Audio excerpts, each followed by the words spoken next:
هنحكي انمي جديد، فقبل ما تبدا ما تنساش اللايك والشير ويلا بينا. بنبدا الانمي بتاعنا النهارده وقدامنا بوابه كبيره، وهي عباره عن لعبه جديده بواقع افتراضي تستخدم تقنيه جديده جدا، وتقدر تختار بين 7 انواع عشان تصمم شخصيتك الخاصه وتستمر في مغامره لهزم الوحوش، او ممكن تبقى حداد وتصنع اسلحه، او تاجر وتبقى اغنى الناس. وبنعرف الحقيقه ان اللعبه بقت لعبه موت، ما بقاش اللاعبين بيقدروا يخرجوا من اللعبه، وبقى اللي بيموت في اللعبه بيموت في الحقيقه. وبنروح لمشهد فيه هجوم للهياكل العظميه وبيقتلوا فيه اللاعبين، وبتبقى فيه بنت واقعه على الارض وهيهجم عليها هيكل عظمي، فبيظهر شن وبيقضي عليه. شن ده هو بطل القصه، يعني ده معلومه عشان طبعا انتوا اكيد هتسالوا مين بطل القصه الكلام ده كله، فاحنا بنقول لكم. وبنروح لشن وهو بيتذكر تقريبا ذكرياته واقف قدام الزعيم الاخير للعبه، وبيهجم عليه بسيفه، لكن الوحش بيتفادى الهجوم والسيف بيقطع بس جناحه، وبيقول لنفسه خليك فريش، كل ده هينتهي لما تهزمه. بيبص على صحه الوحش بيلاقيها بتزيد وجناحه بيرجع تاني، بيتعصب شن وبيهجم عليه تاني والتالت ورابع بقى وخامس والكلام ده كله. روح اتفرج على الانمي عشان بجد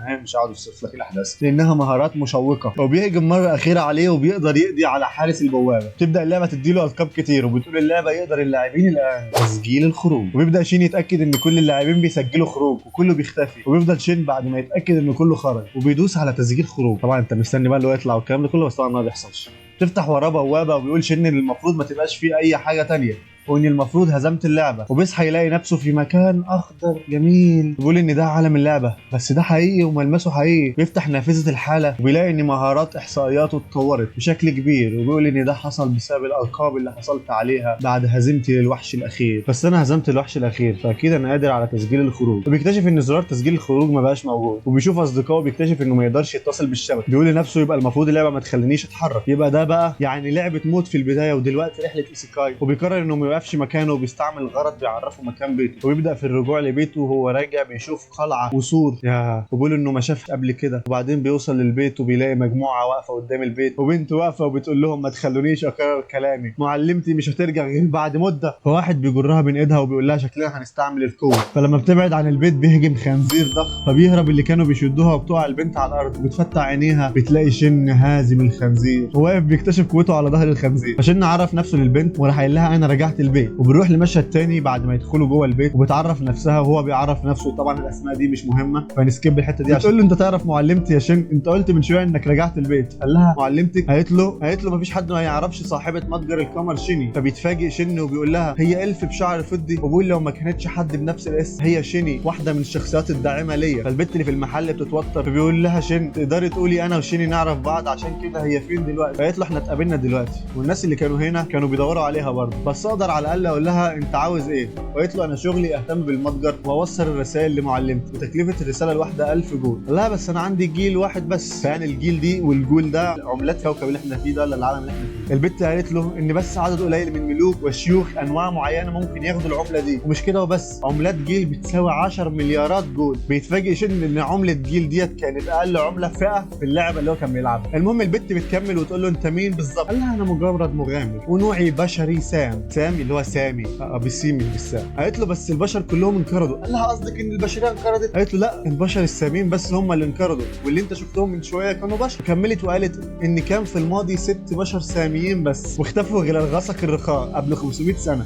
فبيقول لها ايه غسق الرخاء ده؟ قالت له ازاي ما تعرفش حاجه عنه؟ ده كان حدث كبير لما اختفى البشر الساميين ومخلوقات تانية. فبيقعد يفتكر شن بعد هزيمته للزعيم وخروج كل اللاعبين من اللعبه، وان دي مرحله زمنيه بعد 500 سنه من اللحظه دي. فبتفوقه وتقول له انت سامعني؟ يقول لها اه وشكرا انك عرفتيني. وبعدين بيديها عمله جيل وبيقول لها احتفظي بيها لنفسك.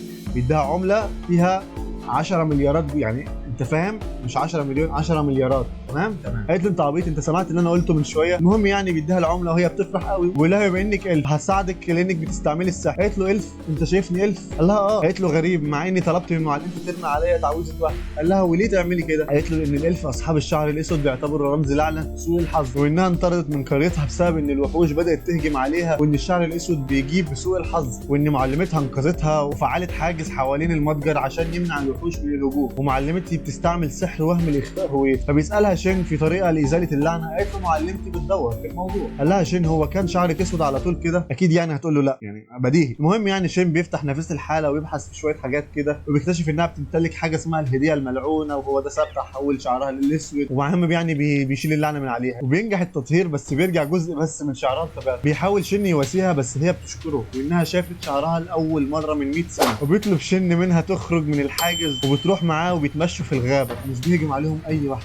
وبتكتشف ان اللعنه اتزالت. وبنروح للمشهد بعد كده وبيقرر شين انه يستكشف باقي العالم، فبتديله رساله توصيه عشان يعرف يدخل المملكه. وبيروح شين المملكه وبيمر من طابور التفتيش بسبب رساله التوصيه. فالحارس بيقول له انها ممكن تامن لك لقاء مع الملك وخلي بالك عليها عشان ما تضيعش منك. وبيوصل شين لنقابه المغامرين وبيدخل شين النقابه عشان يسجل نفسه كمغامر. المهم بيحصل شويه احداث غير مهمه بالمره، وبيقابل شين زعيم النقابه باركلوس وبيطلب من شين يوريه بطاقه التوصيه بتاعته، فبيحطها شين فبيحط باركلوس بطاقه توصيه ثانيه. وبنعرف ان بطاقات التوصيه الاصليه بينوروا لما بيتحطوا جنب بعض. المهم بيطلب باركلوس من شين انه لو مش واثق في قدرته على الحفاظ على رساله يدمرها، لانها بتسهل حاجات كتير وفي ناس بتحاول تسرقها. بيرد شين ان البت وثقت فيا فمش هخذلها. وبنروح لشين بعد كده واخيرا بيريح الجد التعبان على السرير ويقول انا هرفع من رتبتي بكره اول ما احصل على بطاقه النقابه. وبيتساءل امتى هترجع شيني، وبيغمض عينه وبيصحى تاني يوم يقول للاسف ما صحتش في العالم الحقيقي. بعد كده بيروح شيني ياخد بطاقه النقابه وبتكون مستواه جي، وبتقول له البنت اللي هي قاعده عشان مش هقول اسمها برضه تقدر تاخد مستوى اكبر من مستواك. فبيطلع مهمه من جيبه